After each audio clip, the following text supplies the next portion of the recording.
Tignan nyo, ang ganda-ganda ni Carla dito, Barbie. no? Mm.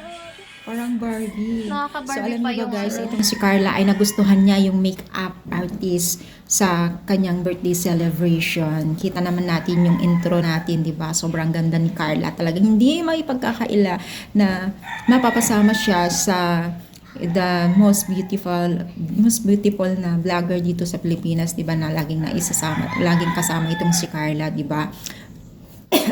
Kaya deserve naman niya na talaga na makasama siya kasi kitang-kita naman wala siyang pinaayos, make-up lang, 'di ba?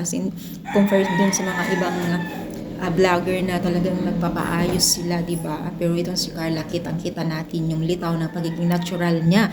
Kaya naman deserve niya na mapasama sa mga magaganda, 'di ba? Alam natin 'yan kasi noon pa man ay maganda na talaga itong si Carla.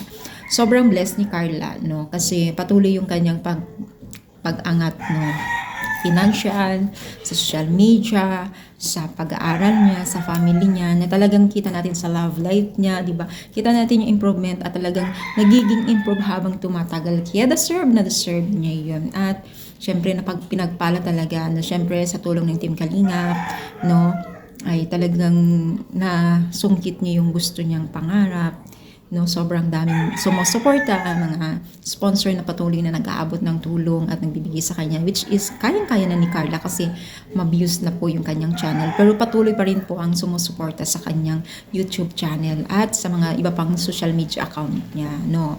So kung ikaw ay isa sa mga supporters niya at sumusubaybay, comment down and palike po ang ating video. Suportahan natin to si Carla, sila Kalingap Rab, at kung sino man po yung mga kasamahan niya dyan, no? Lalo-lalo na sa Jomcar, no? Kasi napakalaki yung tulong natin sa panonood sa kanila. So, pa-comment, pa-like, and pa-share po.